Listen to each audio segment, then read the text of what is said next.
Books of the Elite, where simple yet profound Jewish stories help you reflect on how you live, think, and become a better human.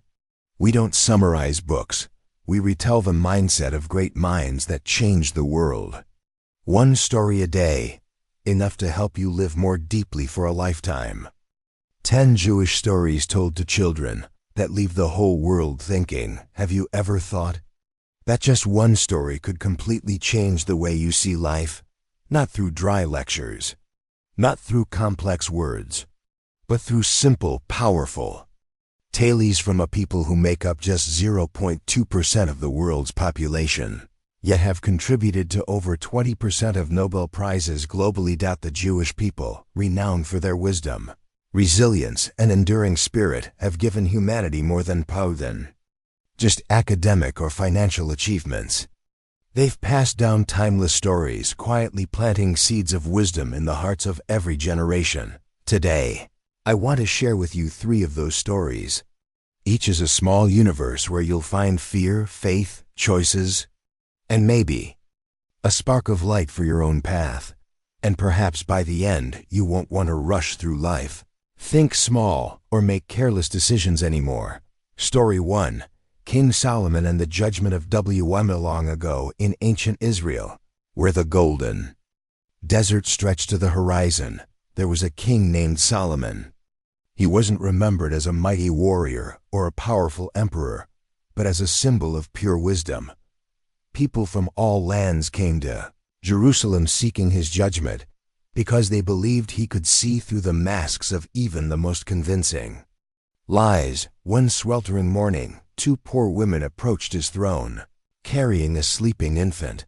The first woman sobbed, "Your Majesty, please grant me justice.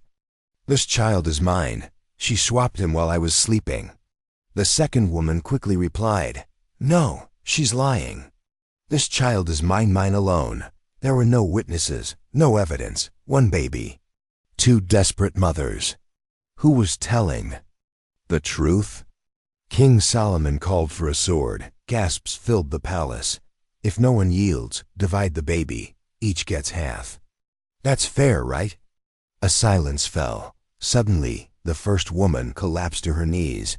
"No, don't kill him. Give him to her. Please just let him live." The second woman said nothing. Solomon nodded. "Give the baby to the first woman. She is the true mother. Only a real mother would give up her child, just to let him live." He said no more. But the world learned something profound that day. True justice is not always found in logic, but in awakening love. Moral? Sometimes, to know who truly cares, don't look at what they say, look at what they do when they risk losing what matters most. Story 2. The Son and the Torah Seist. In a remote Jewish village, an old merchant lay dying. Widowed and frail, he called his only son to his side. He handed the boy a worn-out wooden chest. "This is all I have to leave you." The son opened it. No gold, no silver, just a handwritten Torah. Faded, frayed, he hid his disappointment. After the father passed, hardships came quickly: debt, hunger, loneliness. One cold night, the son reached for the Torah, longing for his father's presence. On the first page, a note read, "If you have nothing left, read. For in our ancestors' words lies a map forward," he read. Then read again. Stories of Abraham, lessons in honesty, guidance in business and character. He learned how to think, how to trade, how to lead. Months later, he started selling simple goods.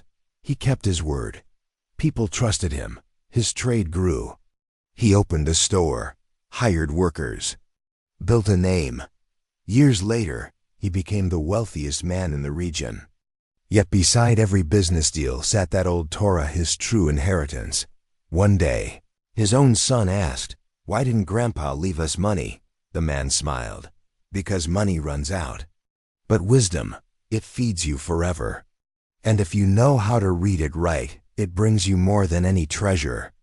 Story 3. Moses and the crossing of the Exile. For 3,000 years ago, the Jews were slaves in Egypt. They built pyramids under the whips of Pharaoh. Many gave up hope, believing God had abandoned them. But one child floating down the Nile in a basket, Moses, was raised in Pharaoh's palace, learning all of Egypt's knowledge. Yet his heart always beat for his true people. One day, Moses returned and said to Pharaoh, "Let my people go." After 10 plagues, rivers of blood, locusts, fire, Pharaoh relented. Thousands of Jews fled into the desert, but Pharaoh changed his mind. His army chased them. Before them lay the Red Sea. Behind them, war horses. They cried, "Moses, you've brought us here to die?" Moses walked to the shore, lifted his staff, and prayed. A mighty wind rose.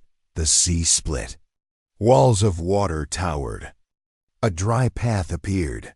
The Jews walked through astonished, afraid but full of hope. When the Egyptians followed, the sea crashed shut. The Jews stood on the far shore. Reborn. Moral: when you're caught between despair and possibility, just take one step forward and trust that the path will appear. Story 4. The 3 Silver Coins. A lesson in finance from a young age. In a small Jewish village, a bright little boy named Elon loved to spend money. Every coin he received was quickly traded for sweets, toys, or cakes. He never saved a single one. One day, his father, a stern yet loving carpenter, called him over. He held out 3 shiny silver coins. "Take these. But this time, I want you to follow 3 rules. Listen carefully." Elon nodded, intrigued. "The first coin you can spend however you like. Eat, play, enjoy. The second, you must save, no matter what. The third, give it to someone who truly needs it." Elon blinked in confusion. "But how can I do all that with just 3 coins? His father smiled. "A person with 1,000 coins who spends them all is still poor. But someone with only 3, who knows how to divide them wisely, will be rich for life." Elon didn't fully understand, but he obeyed. He bought a lollipop with the first coin. He hid the second under his pillow. And with the third, after some hesitation, he gave it to an old woman begging by the market. She teared up and handed him a small star-shaped stone. "I was once a jeweler. This will bring you what you deserve." The next week, Elon showed the stone to his father, who gasped. It was an uncut gem, rare and valuable. They sold it enough to buy supplies for the whole year. Elon learned, the one who knows how to save and share will never be poor. Moral: the richest person is not the one with the most, but the one who knows what is enough. Story 5. The Beggar and the Diamond. In a border town, there was a blind beggar named Baruch. Old and hunched, he sat every day under a fig tree in front of the synagogue, listening to footsteps, hoping for a few spare coins. One day, a lost merchant collapsed beside him, muddy, penniless, hopeless. "I've lost everything, money, map, all. I'll probably die here." Baruch said nothing. Then, slowly, he reached under his worn coat and pulled out a tiny leather pouch. Inside was a small, shining diamond. "This is all I've had since my wife died.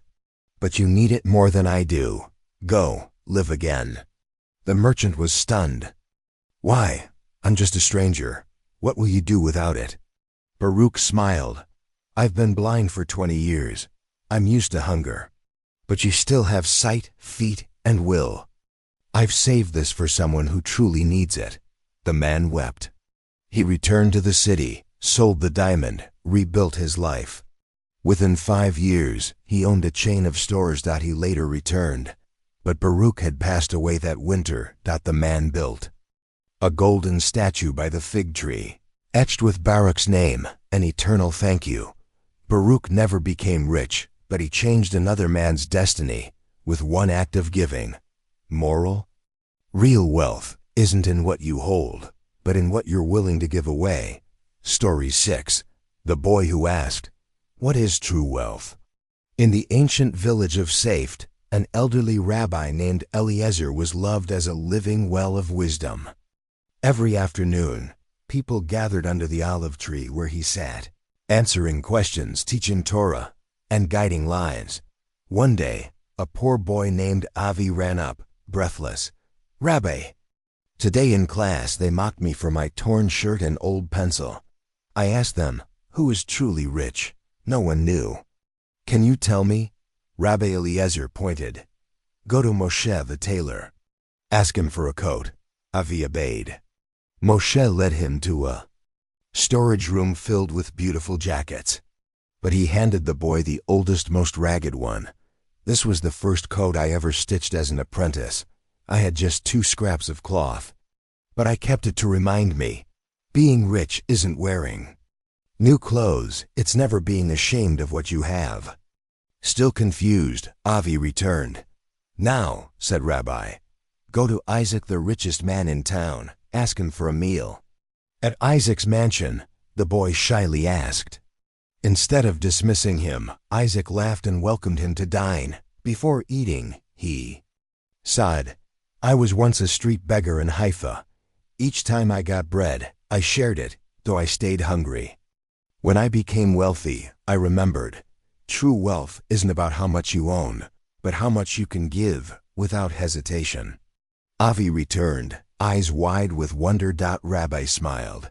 "Now you see, the rich are not those with full pockets, but those whose hearts aren't ruled by lack, who are grateful and willing to share." From that day on, no one mocked Avi's shirt again, because behind his eyes he carried wisdom richer than gold. Moral? True wealth lies in gratitude and generosity, not possessions. Story 7. The grandfather's wooden chairin, a small home in Galilee. 3 generations lived together: the grandfather, the father, and little David. The grandfather was frail, his hands shook, his teeth gone. Food often spilled when he ate. The father, a busy merchant, grew impatient. One day, he snapped, "Father, you're making a mess. From now on, eat in the corner alone." He built a crude wooden chair and placed it by the stove. The old man said nothing, just sat, silent, at every meal. Weeks later, the father came home to find David hammering something with planks of wood. "What are you making, son?" "A wooden chair for you when you get old like Grandpa." The father froze. It was like being punched in the heart. He said nothing, just hugged his son tight, tears in his eyes. That evening, they brought Grandpa back to the main table. His hands still trembled. Food still spilled, but no one complained. They had remembered. The wooden chair was not just for the old, it was a lesson. For the young, moral? How you treat the generation before you will be the mirror for the generation after. Kindness is never too late, but once lost, may never return. Story 8. The promise of the oil lamp in a freezing village. A poor student named Yonah studied Torah passionately, but his house had no light at night. So he read by the glow, leaking from neighbors' windows. One night, the town rabbi saw Yonah shivering, eyes fixed on a worn-out book. "Why study like this?" "Because I believe there is enough light in these words to guide my life." The rabbi was moved. He gave Yonah an old oil lamp, his late father's keepsake, guarded for 40 years. "Use this. But promise me, when you succeed, pass on the flame, not just the lamp, but the light inside you." Yonah kept his promise. He became a renowned scholar. Every year, he gave away a lamp to a poor student, not for light, but to pass on wisdom, gratitude, and the spirit of beginning. Moral? Some gifts don't just light a room, they light a life. And some promises, if kept, can shine across generations. Story 9. The bottomless box in the Jaffa flea market. An old man named Ezra sold antiques. One day, a young man pointed to a plain wooden box. "How much?" "Not for sale," Ezra said. "That's a bottomless box." The young man laughed. "What's so special about it?" Ezra handed it to him. "Whatever you put in, you'll want to put more, or it will take from you the thing you value most." Curious, the young man took it home. He dropped a coin inside, then felt the urge to add more. then time, then energy, then his dreams. He lived fast, chasing more for the box never filled. Years later, he realized he'd lost friends, family, peace, everything to feed a box that gave nothing back. He returned it to Ezra. Desperate, Ezra pointed to a carving on the lid. The most precious thing in life is not what you put in, but what you choose to keep. The man wept out. Moral: ambition, wealth, success without balance can become a bottomless box that devours your soul. Story 10. The Mother's Woolen Seraphim. The cold hills near Ukraine, a widow named Rachel lived with her only son. She wove wool scarves to survive. Each one took nights of aching hands and sleepless effort. On her son's 13th birthday, his bar mitzvah, she gave him a scarf she made by hand, embroidered with the words, "You are my last hope." The boy was moved. He kept it like treasure. Years passed. He became a wealthy merchant in the city. The scarf was forgotten at the bottom of a trunk. One day, in the middle of an important meeting, he learned his mother had died. He hadn't made it home. Devastated, he opened that old trunk and found the scarf. He read the words and wept. From that day, he created a scholarship for poor children. He revived the traditional wool scarf craft, stitching every one with the name of a mother. He never sold them, only gave them away, just like she had once given him out of love. Moral: some gifts cost nothing, but if you keep them, they will tether you to the most sacred things, those who gave everything for you, without ever asking for thanks. CONCLUSIO in 10 stories. 10 timeless pieces of wisdom from a people who were once scattered, persecuted, but never lost their soul.